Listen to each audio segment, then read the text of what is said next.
Hi guys, welcome back. Sasquatch Escapes. Yesterday we were left off with a cliffhanger. We remember that Ben was supposed to close that front door as told by Mr. Tabby.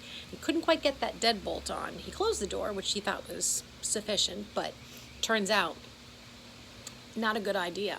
And they just heard over the loudspeaker that the Sasquatch has left the building. Chapter 11, Hairy Escape. Mr. Tabby hurried into the lobby with Ben and Pearl at his heels.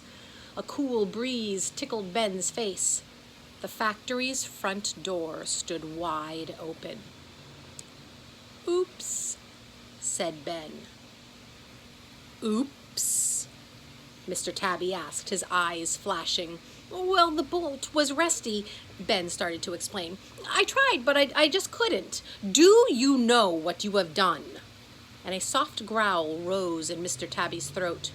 "You've made it possible for an imaginary creature to enter the known world." "I didn't mean to," Ben said. His hands slid into his jean pockets. "I tried to bolt it, but it jammed." He looked down at his shoes, hoping to avoid Mr. Tabby's glowing eyes. What was that on the floor? He reached down and picked up a tuft of coarse brown fur. "A Sasquatch's fingers are too thick to grip a deadbolt. That is why we put them on all the doors." Mr. Tabby stood in the doorway, shaking his head slowly. "No sight of it. This is quite a terrible turn of events." "What's a Sasquatch?" asked Pearl. Ignoring the question, Mr. Tabby began to search through the pile of boxes. "It is my responsibility to keep things in order while Dr. Wu is making house calls. She will be very disappointed." "I'm sorry," Ben said. "I tried to bolt it. I really did." What's a Sasquatch?" Pearl asked again. "A big hairy ape," said Ben, holding out the tuft of fur. He remembered a TV show about a group of Sasquatch hunters, but he had thought the show was just pretend. "Huh, you mean to tell me that there is a big hairy ape running around Buttonville right now?" Pearl asked. "That's so cool." "A Sasquatch is not a big ape," Mr. Tabby said as he continued his search. "Apes are known world creatures. Sasquatches come from the imaginary world." Ben stuffed the tuft into his pocket. He would be the only kid in his neighborhood who owned a genuine tuft of Sasquatch fur, which was way better than the shark tooth his friend Warren found and was always bragging about. "Don't some people call it big feet?" "Big foot," Mr. Tabby corrected. "The Sasquatch is also called a big foot."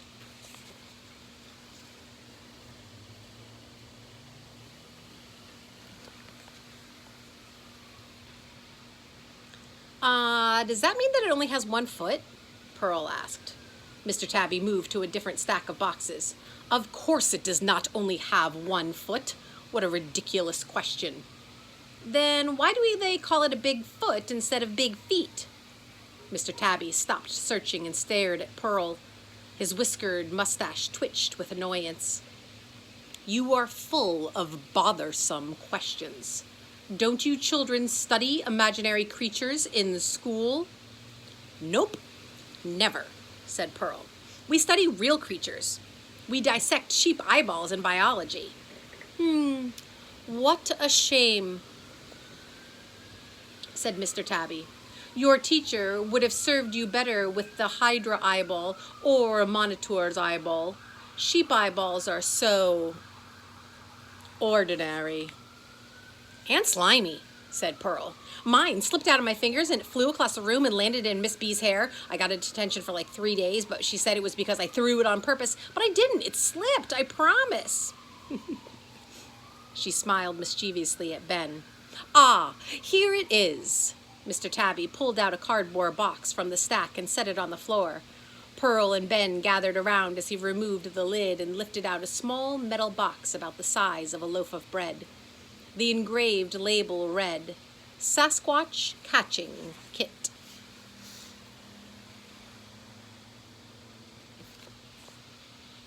Normally, the doctor would take care of this matter, but as I mentioned earlier, she is on a house call. So, seeing as though you are the one that did not bolt the door, and he thrust the kit into Ben's arms. Ben gulped as the box landed. You want me to catch a Sasquatch? Indeed. For the millionth time! Will someone please tell me what a Sasquatch is? Pearl demanded with a stomp of her foot. Mr. Tabby cleared his throat. Sasquatch, also known as Bigfoot, is a large, hairy, humanoid-like creature that inhabits the forests of the imaginary world. It has a sloping brow with a small brain. It can stand 6 to 10 feet tall and weigh in excess of 500 pounds. He pulled his creature calculator out. This individual, however, stands 7 feet 4 inches and weighs 410 pounds. Dr. Wu is treating it for foot fungus. Ugh, gross, said Pearl. Ben looked out the front door. People are going to start freaking out if they see it. Yes, they will, said Mr. Tabby. People always freak out when an imaginary creature steps into the known world. Maybe we should call the police? Ben suggested. My Aunt Millie is a police officer, Pearl said. I can call her. Ugh, that is a terrible idea, said Mr. Tabby. Such a call would certainly lead to a tragedy. The authorities would take the Sasquatch away and lock it up, and then the Sasquatch would never get back to its home in the imaginary world where its family is waiting. You must keep this a secret. You must work together to protect the Sasquatch. Ben and Pearl both nodded. Do not worry. The Sasquatch is gentle by nature. It will not hurt anyone. Well, not on purpose. And it will not go far. Sasquatches are rather lazy. They don't like to travel. They prefer the forest and will almost always choose it as a place to hide and sleep. I suggest you begin your search there. Mr. Tabby returned the cardboard box to the pile and smoothed out his vest. Now, I have much work to do while Dr. Wu is away. I will rely on the two of you to bring the Sasquatch back to the hospital safe and sound. He held out a small brass key. This will open the Sasquatch catching kit. Pearl's hand shot out faster than Ben's and grabbed the key. And with that, Mr. Tabby turned on his polished heels and opened the employee's only door. The door closed behind him, leaving Ben and Pearl alone in the lobby. This has got to be the weirdest day ever, Pearl said. The weirdest, Ben agreed. Come on, we better hurry. Chapter 12, Sasquatch Catching Kit. Ben and Pearl huddled on the floor of his bedroom. Grandpa Abe was still at the senior center, so Ben's bedroom provided more privacy than Pearl's bedroom, which sat above the busy dollar store.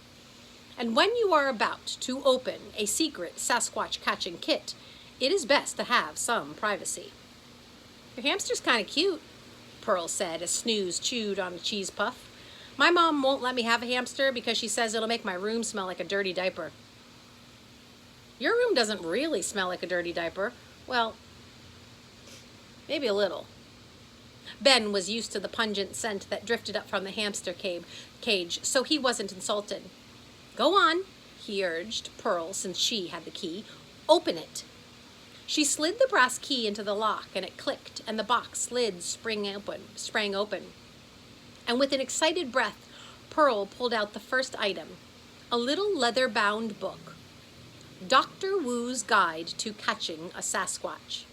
Pearl opened the book and read the following text out loud.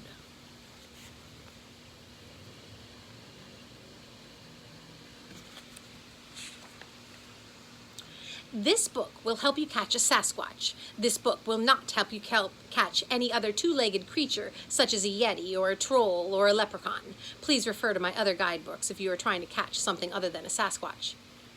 A yeti? A troll? A leprechaun? Does this really say that? Pearl showed him the page and continued reading. Before trying to catch a Sasquatch, there are a few things you must know. First thing, the Sasquatch is not as stupid as it looks. And it looks pretty stupid. It enjoys puzzles and likes to arrange things by color. That's kind of weird, said Ben. Second thing, the Sasquatch is one of the most foul odors among the imaginary creatures. Some people say it smells like a wet dog that is rolled in stinky socks.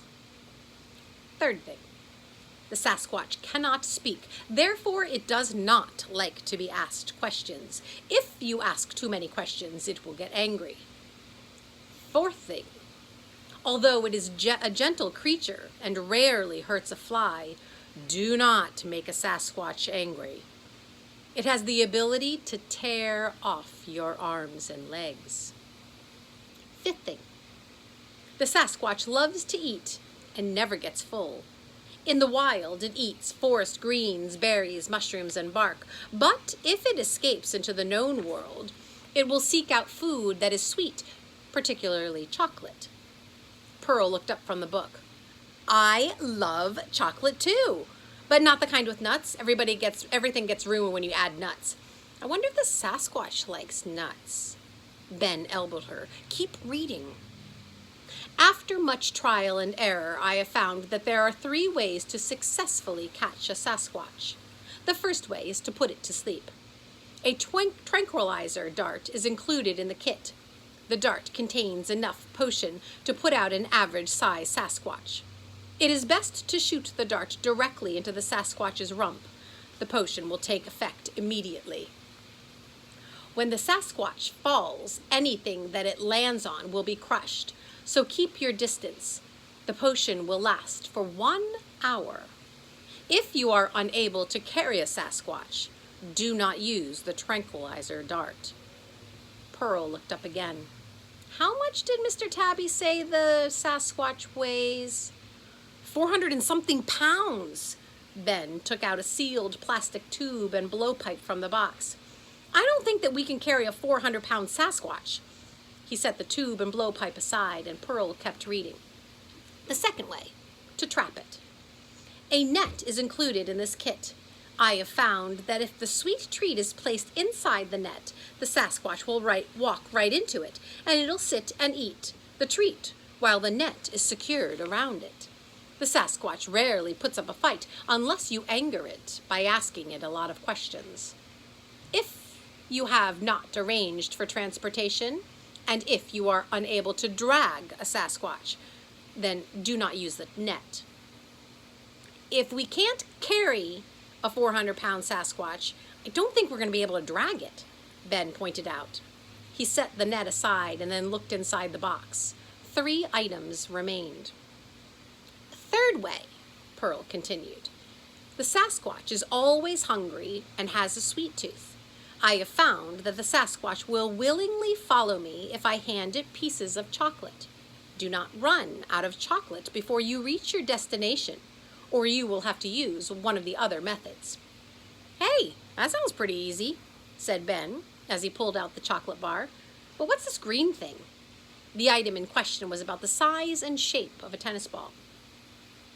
I have also included a fog bomb, which will create a fog bank. This will provide camouflage in case you are running into nosy neighbors. Pearl reached into the box and removed the very last item. Last but not least, I have included a whistle. When used correctly, it releases a sound quite similar to the call of the wild Sasquatch. Use this whistle only as a last resort, and only if you are a professional, for without the proper amount of airflow, you might attract creatures other than the Sasquatch. Pearl set the book aside and held the whistle up to the light. The overhead bulb shone the silver surface like the moon. I wonder what the sound of a Sasquatch sounds like. Probably sounds like that roar that we heard in the hospital, said Ben. You think? Pearl rolled the whistle between her fingers and a smile started on the side of her mouth. I'd sure like to find out. Wait, Ben said, grabbing her wrist. The book said to use the whistle only as a last resort. Pearl's smile widened. Come on, Ben. Don't you want to know what a Sasquatch sounds like? I'll just use a tiny bit of air. I'll blow real soft. Nobody will hear it but us. Then she whispered, I'll be super quiet. Okay, he said, and released her wrist, as long as you are very quiet. So Pearl put the whistle to her lips, and with the smallest puff of air, she blew.